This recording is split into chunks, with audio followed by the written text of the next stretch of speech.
Hello, my friends, and welcome back. It is Sunday, February 5th, 2023. 2 plus 3 is 5. Interesting. On the Drunk Pokeroo, 'tis beer time. So let's call it 7:30 Sunday night. I haven't had a pint today at all, just kind of laid around. The plan for today did not go where I wanted it to, but that happens sometimes, and you just got to go roll with the punches.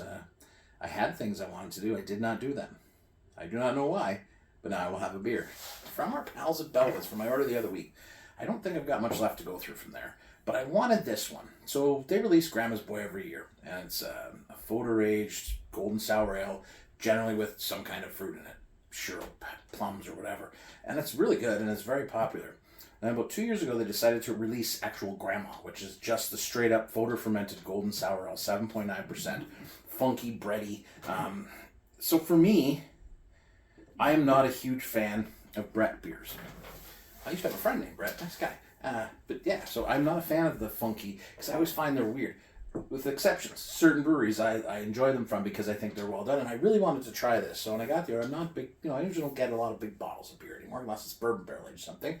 But I thought, this is something I want to try, because I know I've liked Grandma's Boy in the past when I've had it. And Bellwoods is on that list of, not a ton of breweries that I trust with pretty much everything. Any kind of style of beer, So that's one thing I thought I would take a look at for myself.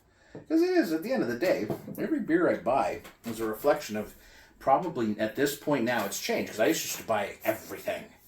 And now I walk in and I'm like, oh great, a Kolsch. Like, I don't need another Kolsch in my life. There's certain Kolsch's, maybe, Gaffel Kolsch, I guess. But you know what I mean? You're looking at these things going, I don't need that. So now every beer I'm buying is a reflection of my desire for whatever it is that's contained inside. Besides the alcohol, which I buy beers for that too. Don't kid yourself. Pick up my Poke 6 and then I need that, but funky. Okay, let's get into it, because again, this isn't something that is I'm a massive fan of. But when it's done well, when it really hits it, I friggin' love it. So let's get after it. Cheers, my friends.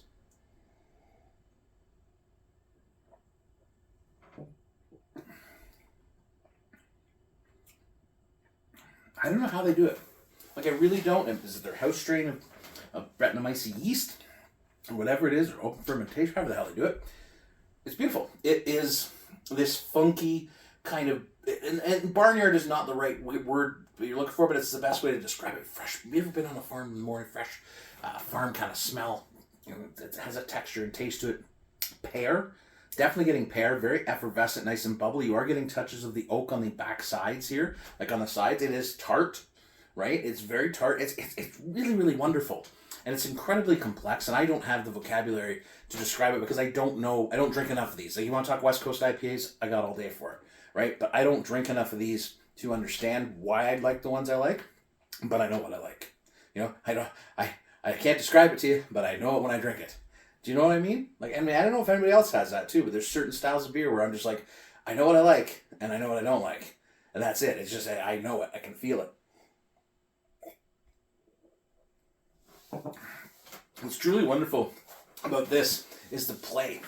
And this play of flavors in your mouth as it goes along. So as it just kind of rolls over your tongue, and as you experience it in different parts, literally on the cheeks, on the top of the roof of your mouth, at the back, there's a play of different flavors everywhere, and it's really, really unique. And I think I'm really glad I got it, because I'm really gonna keep saying really, really, really. No, I'm really excited about it. Jesus. It was something I wanted to do for myself. It was a little treat yourself, as it were, and I like to explore sometimes, and I miss that about beer sometimes, and I miss, these kind of weird and funky beers, and maybe I should be drinking more of them and trying more of them, I mean, you can get some funky beers from some supposedly reputable brewers that are not great. But this is everything I love. And I don't think it's going to color my palate for an entire evening. I've had that where they're just so funky and farmhousey that they color your palate for the rest of the evening. It just ruins it. This, I feel, envelops everything I want, but it's going to allow me, if I want to have something after, I can have that too. But I don't know, might be one and done night. There you go.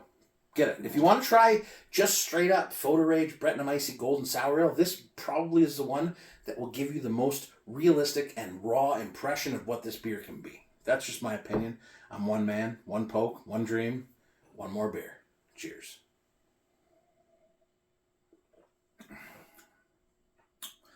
Utterly delightful.